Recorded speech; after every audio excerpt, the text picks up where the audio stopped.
Hello,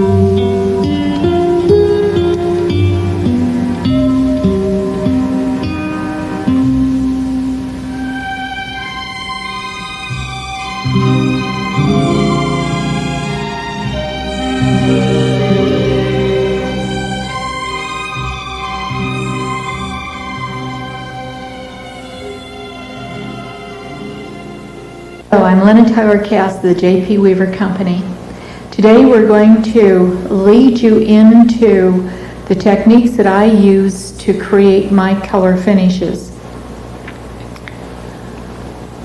Actually, what I do is very, very simple. I just take some basic materials that are common to almost any art store, and then I begin to play with them.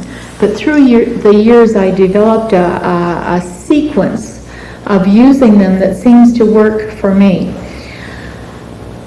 It has been wonderful to me because I have had people who have come in from trips to Europe and say, Lenna, the color finishes that you do look just like what we have seen on some of the old work that we have noticed in Europe. And it also is marvelous where people will come to me and say, because of you, we see things that we had never seen before. I had one gal, Snow Piccolo, out of Florida, who had to go back up to New York City for a while, and from which she's a native, and she said, I saw things that I'd never seen before. Now, today, I want to share with you my feelings about color. To me, the design of ornament is very, very, very important. It's critical. And it also is the most difficult part of working with ornament that you have, the designing of it. But that's true of any craft and any trade. As we look at these materials, you can see that an ornament painted white is where most people are. You're here. This particular piece has been tipped a little bit with just a little bit of dark grade green. And it has a great deal of life to it. But if you really want to bring this piece to life, then you go that one step beyond and you go into working the color finishes on. Now on camera, the colors do not show up as subtly as they do in real life. So this is where the fun of your experimenting with the techniques that we're going to share with you today actually comes in. I also like to include a little bit of gilding into my ornament design. And as you look at various of our tapes, you will see that the gilding has been integrated as a part of the actual color pattern of the ornament.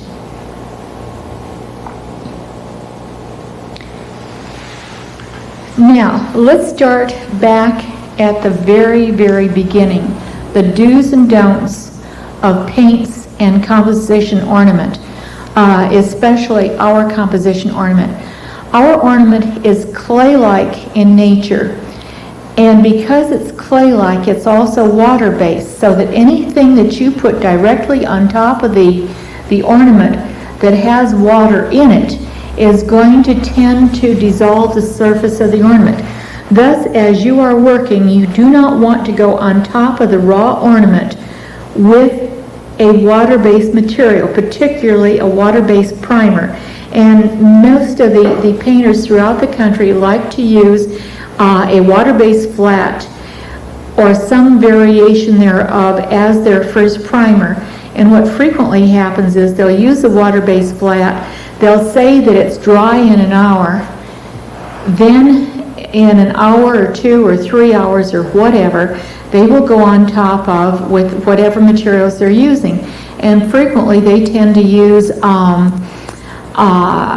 low sheen lacquer or a flat lacquer on top of this water-based primer. What happens is that the lacquer will seal the water in that's a part of that water-based primer. The water of that primer has no place to go, so it goes down and literally dissolves the surface and the sharpness of the ornament. So this is something that you must take great care in. when we're doing our ornament work, we usually seal the surface with some kind of a shellac, a spray shellac, and or any of the spray type materials that come out. We use quite consistently spray cans. The ornament is very, very slight in the amount that you use, and one spray can will give you a great deal of coverage. And they use some kind of a fast-drying acrylic lacquer that works very, very well with the composition. It dries quickly, and it also does not affect the surface or the sharpness of the ornament. I'm going to start with the most simple technique of bringing out the design of your ornament. This is a piece on which we have mounted a piece of ornament. And typically, most people are inclined to take their ornament and spray it white, and you have white on white. On this particular one, it's been prepared for some of the steps that I'm going to go through ultimately as we go through this. But it's white on white. It's been sealed with a clear coat of shellac. And typically what you will do is you're doing a fireplace or a ceiling or whatever, and it will be white on white, whether it's Navajo white or pearl white or any particular shade of white. And as you can see, the ornament tends to get lost in the light and shadow. You do not see the intimate detail of the ornament itself. And there's no purpose in using ornament unless you can see it. The first technique that I'm going to show you is what I call tipping. And let's say that you want to hold your painting to a minimum, but you do feel the need to bring out the detail of this ornament. Remember, in all of this painting, the ornament does the work for you.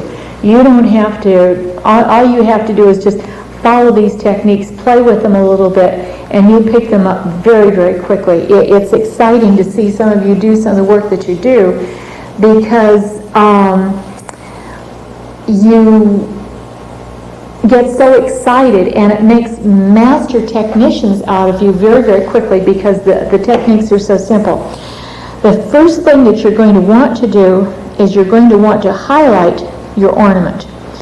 And this is the term that I call tipping. And for the tipping, we use the very simple acrylics in the tubes that you find in any art store. They're equivalent of what you use for oil painting, but instead of being oil-based, they're acrylic-based. And they dry very, very quickly. Raw umber will give it the same effect as dirt. And what you're going to do is, again, work with this dry brush along the edges to bring out the relief of the ornament.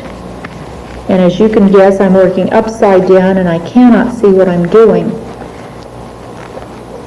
But I want you to see this effect.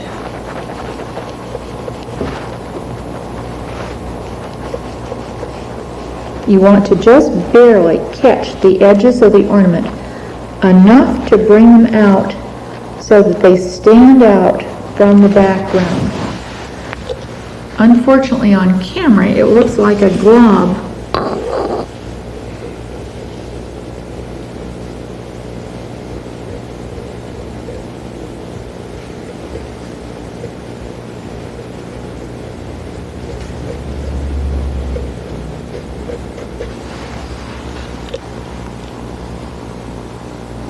Can you see how, as I accentuate this line here, it helps to pull it out from the definition of the background and gives you a better idea of what that ornament is. This is a very fast and easy technique. And this is basically the idea. If you're working with a light color, a very, very light color, you're going to have to go a little bit darker. If you're working with creams and ivories and colors, then you can go back to your white. And you can see how few minutes I spent on that. One of the rules of designing a color finish is that you design the finish for the distance from which it is to be viewed. Of course, you clean your brush with water because it is a water-based material. One of the things that happens so frequently in our seminars is that people are working close up, they're designing their finishes, and they're looking at them from 2 feet, 30 inches away. Then, when we do our critique and we back off 10 feet away, the subtlety of what they have done has been lost. And it's important for you to remember that when you're designing your color finishes, say for crown molding or something that's going to be up high, they've got to be a little stronger in their contrast and their details so that when you back away from it, you will be able to gain the perspective of what you're really looking at. I'm going to come back to this technique a little later on. I'm going to take this piece here, which is one of our pieces of plaster, and it's one of the new designs that we just did. And as you look at it in this form, it truly is not very appealing. What we did was we started it by doing the gilding in the areas that we wanted gilded. Remember again that if you've seen some of our other tapes, you know that I love to introduce a little bit of gilding into these glaze finishes. And this is what I'm going to be showing you next, is the use of the glaze in this particular situation. The glaze that I like to use and is available in paint stores pretty much throughout the country, the source of manufacture is in Pennsylvania, is McCloskey's glaze. Those of you who've had Joanne Day's workshop know all about glazes. But a glaze in its natural state, when you see your first glaze, looks somewhat like a clouded varnish and is about that same color. What you want to do is you want to choose the color or the shade that you want that glaze to be mixed in. And I don't mix paints. I leave that to the people who are really proficient in it. I will take a color chip into my paint store and say, Vince, this is the color I want, and then he will mix it for me. For those of you who are going to have your glazes mixed, it's imperative that the one mixing your glaze initially put a couple of hefty squirts of white into the can before he begins the color formula. If the white isn't in there, there's nothing in that mixture to tint. It's the white pigment of your universal color that causes the actual coloring of the glaze. A glaze is not a paint. It is to be put on and wiped off. And where it hides in the recessed areas versus the manner in which you wipe it off is what gives you your shading. This is a very simple and a very basic technique. I like thick glazes. As you can see, this one is very much on the thicker side. It's a very, very thick glaze. It's much thicker than the average. Remember, this starts out to be somewhat varnish-like, and this is much thicker than average. Then all you do is just start to dab it into the recessed areas, and when I did that, I went on to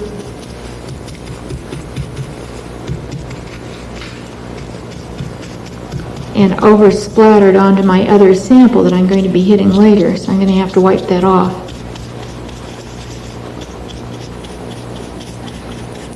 In our tapes, I hope you will find a certain informality. We try to do them with the same feeling as if you were sitting across the table from us, where you could ask us questions and feel very, very much at home.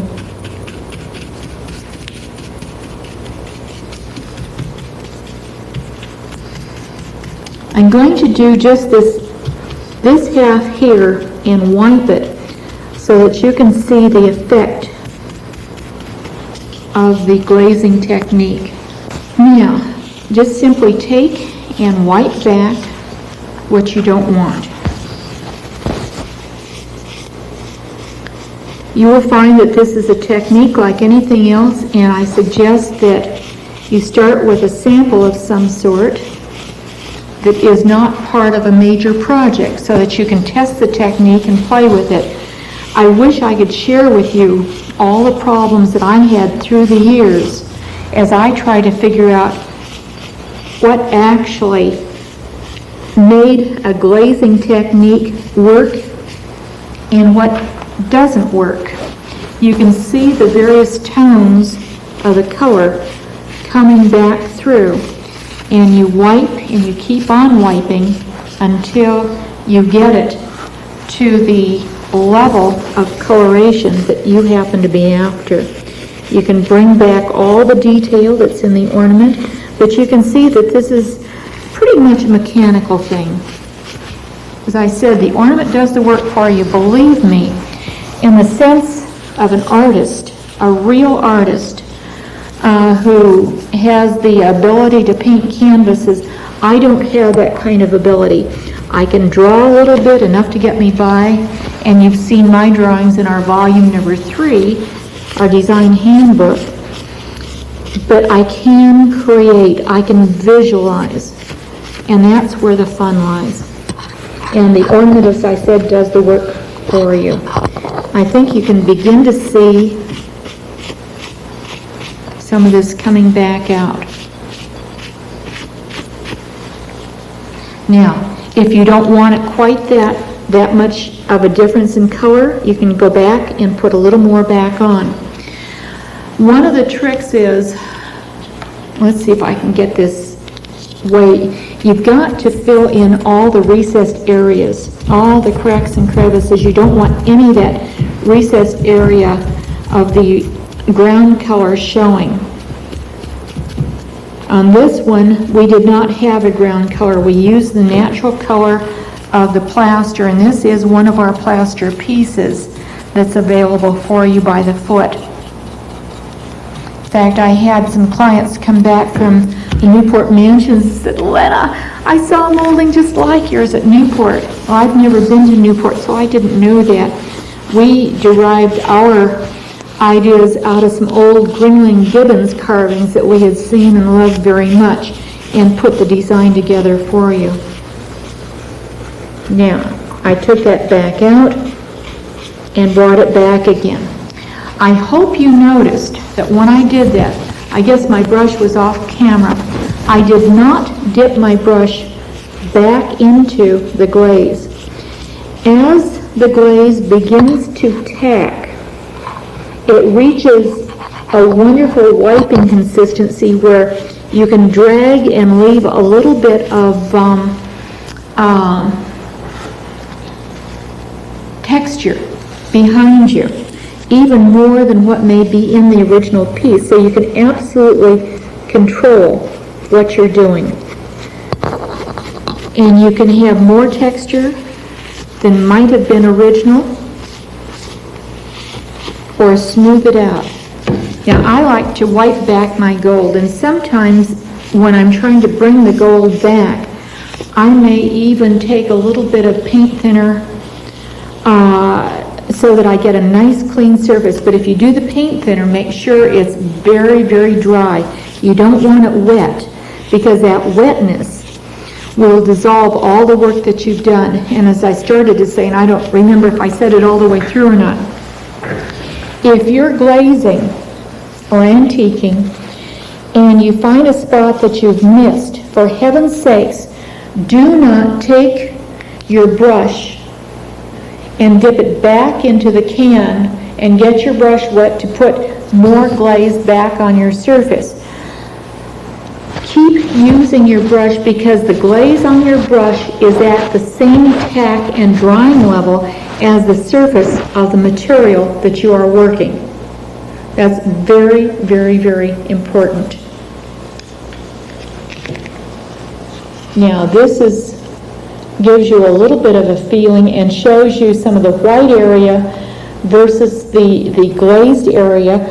I can take, of course, and to save time on camera, I have not wiped it back as thoroughly as I might if I were working this piece.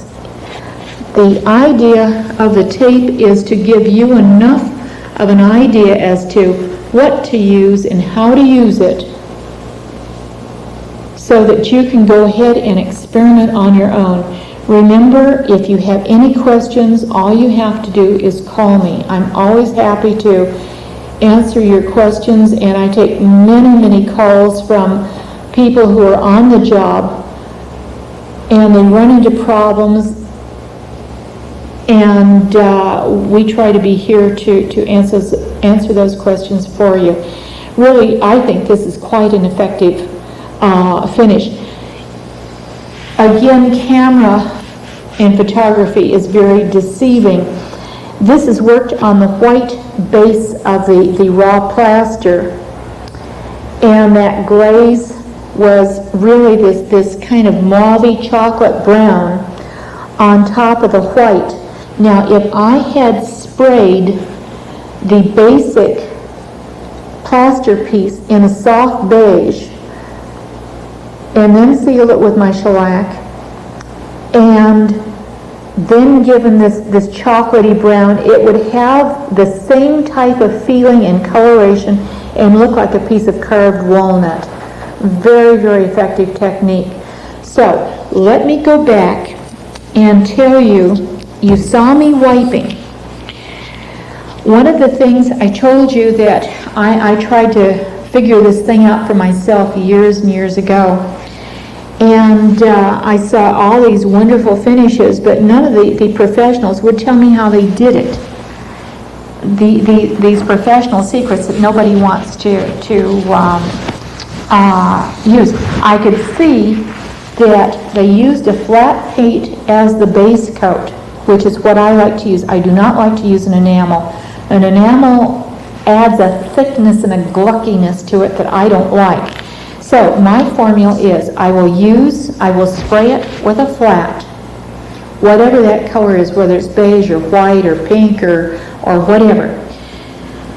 And then I would go on top of with the glaze, but the glaze wouldn't wipe. I would get just dark, glucky shades of the glaze, and it would sop in like a blotter. And it took me some time to figure out that I had to go on top with a slick surface. In other words, and I like to use shellac. If I would seal that with a clear shellac, then that gave me the proper wiping surface, because then I could wipe it back, and instead of the glaze absorbing into the surface like a blotter, I could wipe it back and get that difference that I was after. And if you find that you do your work and that you cannot control your glaze because your glaze is absorbing into that surface, it's because you did not seal it enough with a clear shellac prior to starting your glazing process. I prefer a shellac rather than a varnish or some other clear sealer because the shellac is only dissolved by alcohol. The other materials can be dissolved by paint thinner. And what will happen is you will have this wonderful work, and you think you've sealed it, and you begin to wipe it, but your glaze material will dissolve that coating that you put on. Then your glaze material will go down and begin to blend with that undercoat, and instead of one sitting on top of the other in a sheer manner, where you get two colors working together, they begin to combine with each other as if you had poured 2 cans of paint into a common bucket. And that's what you do not want. You want the shades and tones of one color coming through another. Now let's say you get this far and you want to go on and add another glaze on top of that, and that's quite frequent. We frequently do a double glaze. You would have to let this dry thoroughly, and that would be at least 24 hours, if not a little bit longer. Seal it with shellac again, and then start your next glaze. Now, I want to show you how effective it can be when you change your color tones. You saw that one, and again, unfortunately, for picking up the nuances of color, it's very, very hard to do it on film. This is a glaze. In fact, your glazes last almost forever if you will properly take care of them. You'll use very, very little, and you'll find that you want a nice selection of colors. I've got at least 50 different cans of glaze. This particular can is still over half full, and I have had this can of glaze since about 1974, if not a little bit earlier. It's a Van Dyke Brown. Van Dyke Brown is a very, very hard color to find. I hope they start making it again. And it's as close to a pure black brown as you can find. You know that browns frequently go to the red, to the mauve, to the purple, whatever. This is a wonderful color, and it looks like the colors of old. Incidentally, I hate to clean brushes, so I'm just going to go ahead and use the same brush. In fact, here's a little trick I'll share with you. If I'm glazing, and I'm going to be using the same color, and it looks like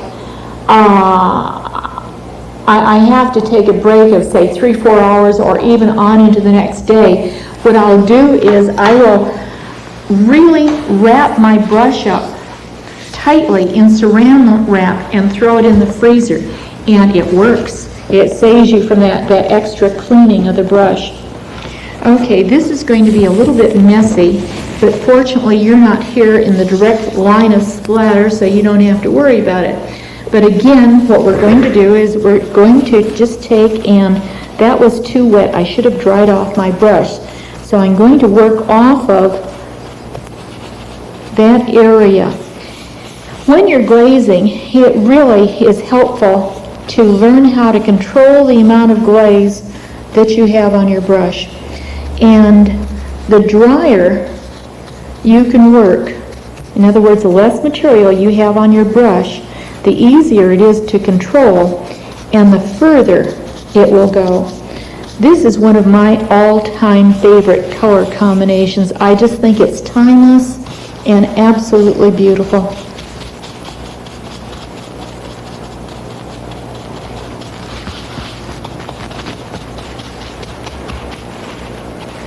As you can see, I keep going back into that first pocket of glaze that I left there to pick it up.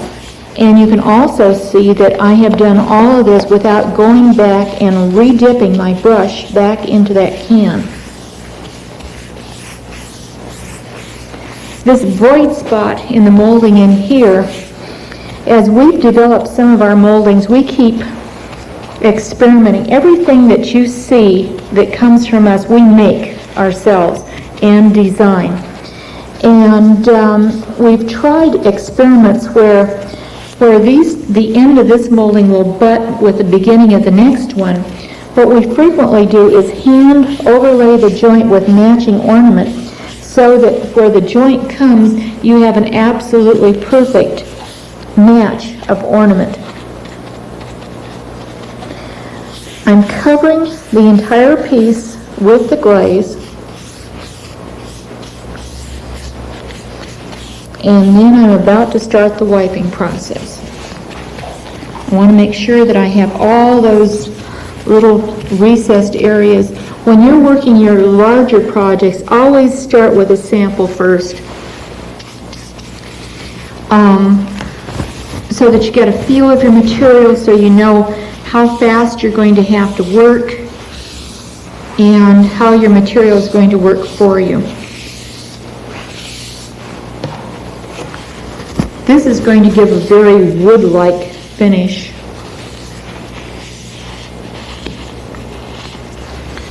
what I generally do is go over the entire project or area that I've glazed and get up the really wet part of the goop so that it begins to do its tacking, and it gives me more control.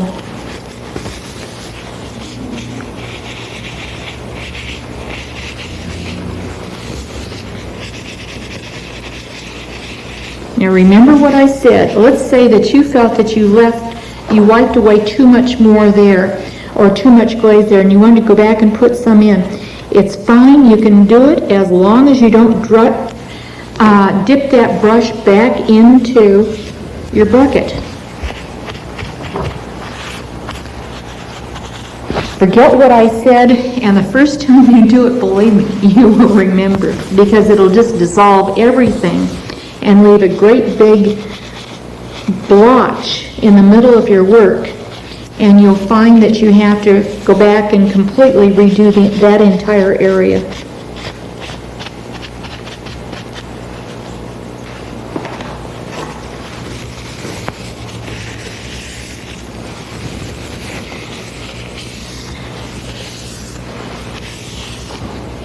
Incidentally, folks, if you notice the quality of the photography, I have an absolutely incredible cameraman, editor, director.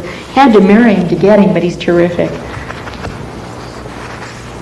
Once your glaze begins to set up on you, you can even take a dry brush, work it over the top. This is a completely clean brush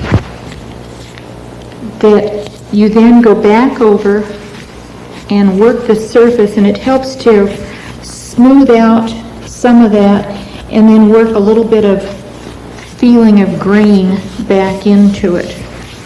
Then the very, very last step would be to go back, and I can hold this up now so you can see it. Go back and clean off the areas that you really want to highlight. Can you see that coming clean? Actually, in glazing, what you're doing is you're adding years of dust and patina in just a few moments, so that you want as many gradations of tone as you can possibly create. See that come out? This piece, when it's done in real life, almost looks like a carved piece of bone or ivory. It's just an exquisite design. It's one of my favorites.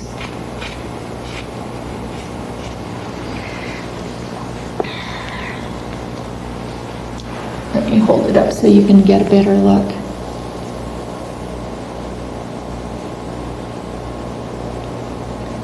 Now this finish is just a simple one glaze and wipe.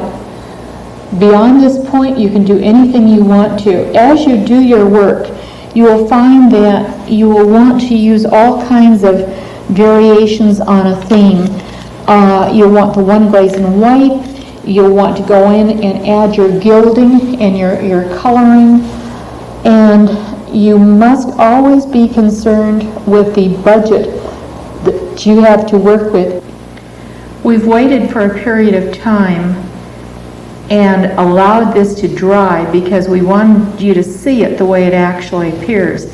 Now that it's dried, you can see that you don't have that reflection in the recessed areas where the glaze is still wet. Now we're going to go on and show you a sample that takes it from the very beginning. I prepared this sample, which is one of our pieces of ornament, and I've already started it. We took our basic piece and we painted it white, sealed it with shellac, then shellacked the areas of the ornament that I wanted to gild, went ahead and gilded it, and then sealed that with shellac.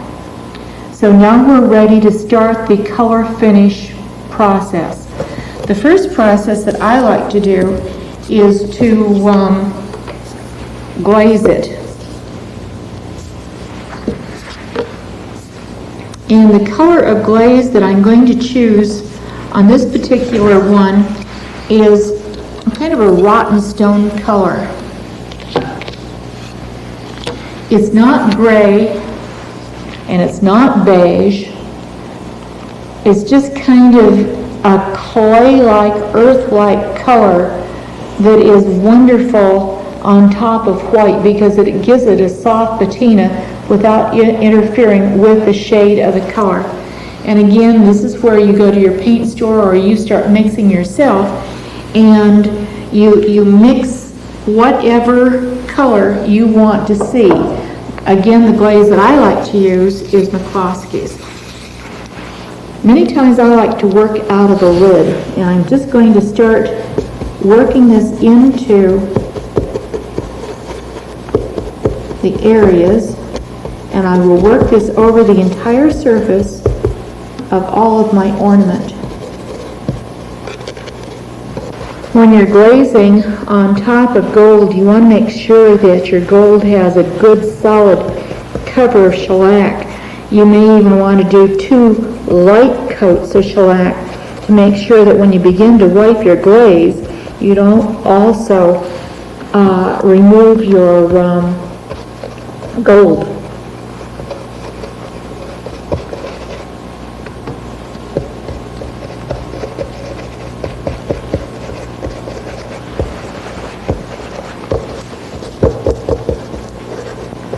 When you're working a large project, you have to be careful and time your glazing and the amount of area that you cover to get back to wipe before the thing begins to dry up on you.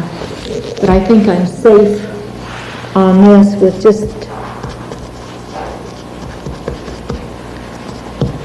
it also helps to back off from your project and look at it from different angles to make sure that you have covered all the areas. I'm going to start wiping. I'm going to start over where I started, and I like this kind of little circular motion. You just kind of want to feather that edge. This is the part that really requires technique, is where you're working that outside edge. The inside part, the ornament does the work for you.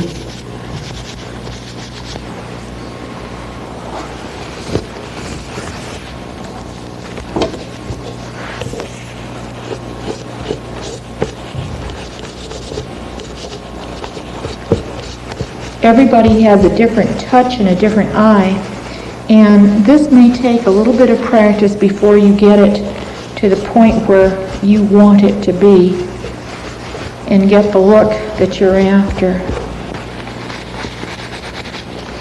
Let's come in close so that you can see basically what it looks like right now. Give me a chance to see it on camera so I can see where the weak parts are, and I missed this little area down in here.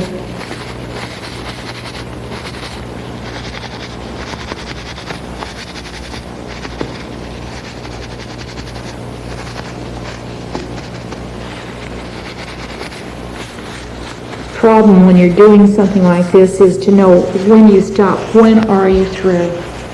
When is it at the point where more time is just lost?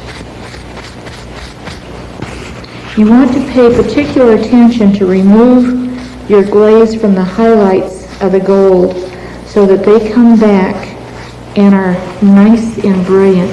You want that gold to look like bronze doré. I'm going to stop at this point with this part of the procedure, because next I'm going to come in with my colors.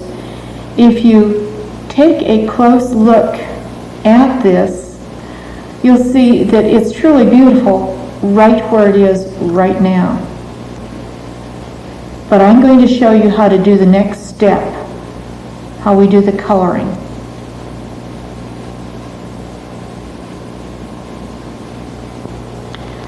Now we're going to start with the actual coloring process. And I like to use paints like this little ceramic coat by Delta and then the tube acrylics such as this is. You find these types of products in your local art stores that supply materials for painters. I don't think it matters what you use, just as long as it works. And I prefer the water-based to oil-based type products because they dry immediately. The important part in this procedure is to begin to layer the materials. And what I do is I just squeeze a little bit of this stuff onto that top area, and then I work right off of that. And you must make sure that your brush is on the dry side. You don't want it wet. And then you just stir it in by tipping. In this manner, you can completely control the quantity of color and exactly where it goes.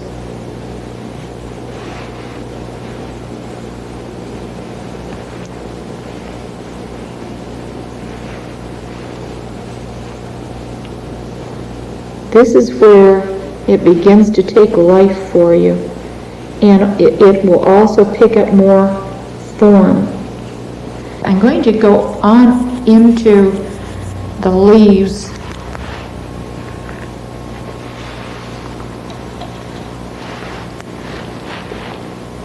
And again, I work with such a dry brush that I never bother to wash my brush in between times. These colors are so subtle that you may have trouble in picking them up on camera. What's important is that you see the general technique, because then as you begin to play with it yourself, you will evolve your own techniques and combination of colors. Already this is beginning to take more form, and you can see how simple this is and how little time it takes, but yet the effectiveness, I think, is quite stunning. I always start with my ground colors first, and then I'll begin to go back and tone and blend them in to the look that I'm after. And if you feel you've made a mistake, you don't have to worry about erasing it or whatever. You just go back on top of it with another color. I want to add a little bit more in the way of color to this. So now I'll take this marvelous vibrant pink and just barely tip this onto the flowers. Sometimes you may want to catch a little edge of a leaf. That's kind of pretty. As I said, you can just have a wonderful time with this and do some remarkable things.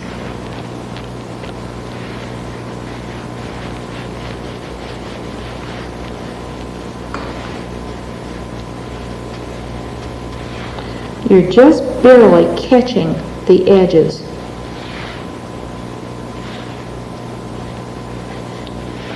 This is a sort of technique that really is not difficult. You can pick it up very quickly because the ornament does the work for you. One of the colors that I like to save for the end is a color that some of these companies call flesh. And it's a wonderful color to blend in on top of your flowers to begin to pick up highlights, and gives that old, it almost in some instances gives you an iridescent quality.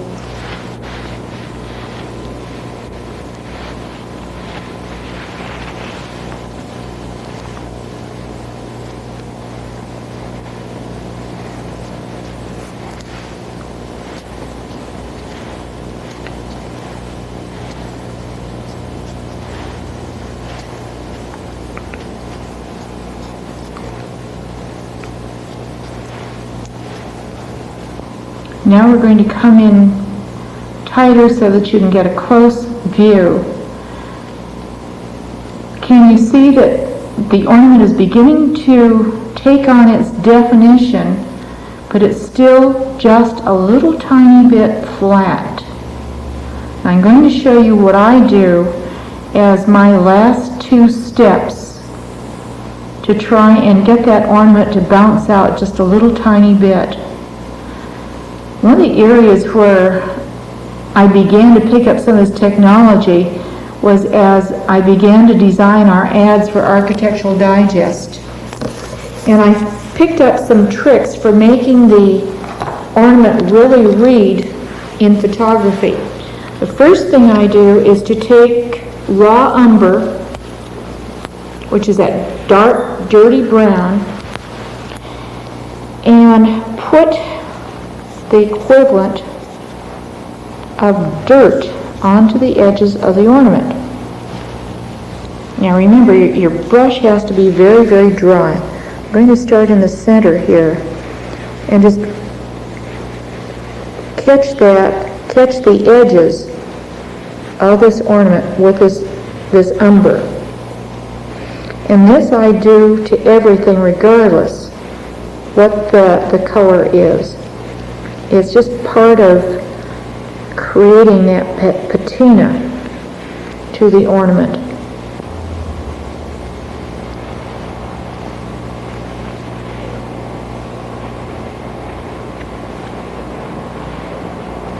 We're going to come in just a little bit closer so that you can see the effect of that raw umber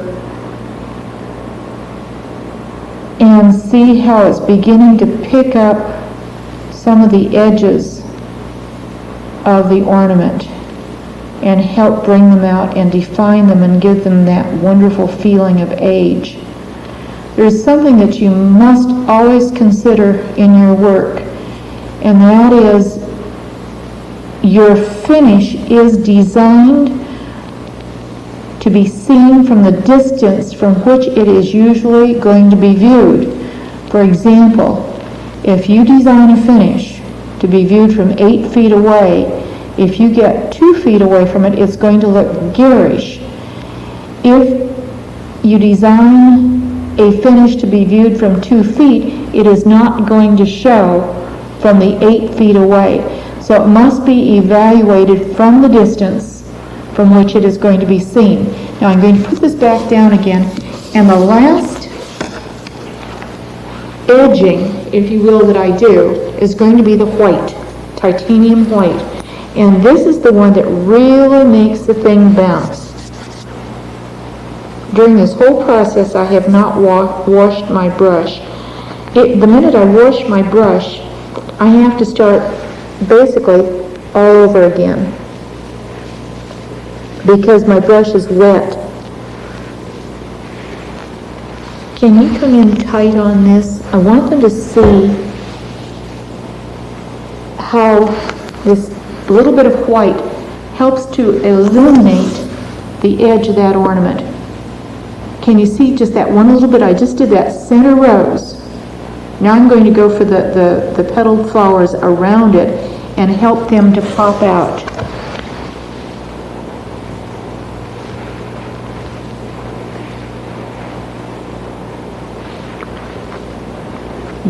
You want to be selective when you're putting your white on, but you don't do all the edges, but you catch edges that you want to accentuate.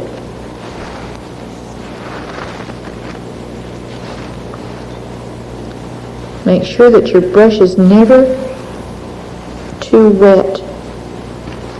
That's what you want to do. You just want to catch the edges.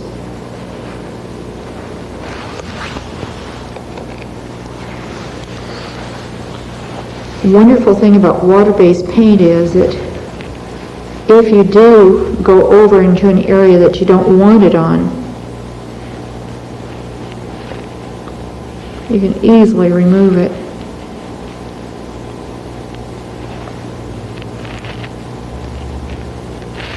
I'm doing the narration on these tapes as I'm doing whatever I'm doing, And you almost have to have a double-tracked mind. You're thinking about one thing, but you're also thinking about what you're saying.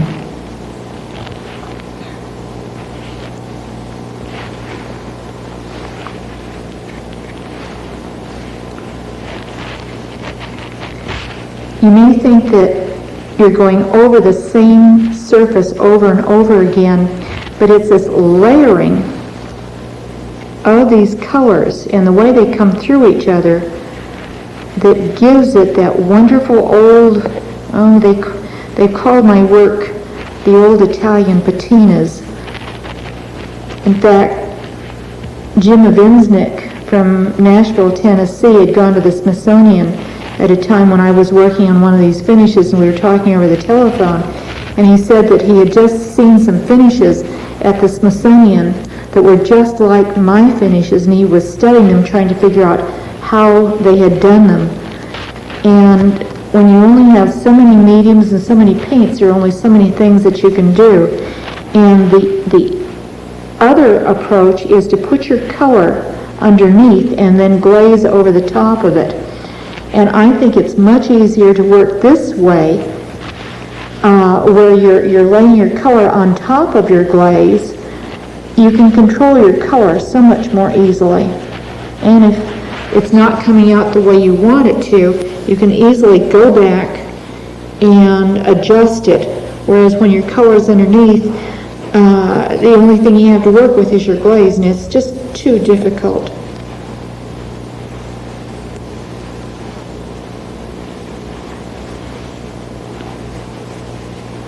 Once you begin to get the feel of what you want to do, then you can have some fun. At first you're a little timid until you get the feeling of how the color is going on, and then, as the kids say, you can go for it.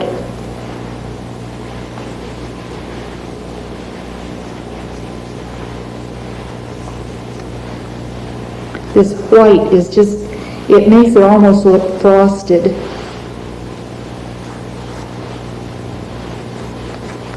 But it's those other colors coming through the white that makes it so beautiful.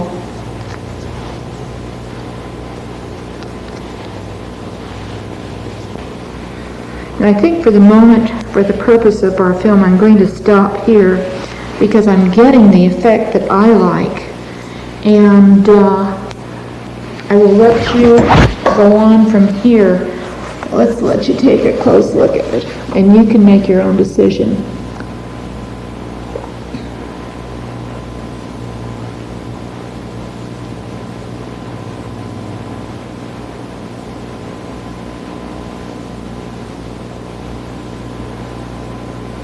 It's this combination of colors that when you see it in real life, you don't really know what color you're looking at because you're seeing a number of colors that have been worked together. And it's just not showing up on film the way it actually is in real life. This is one time where it's not as pretty on camera as it is in life.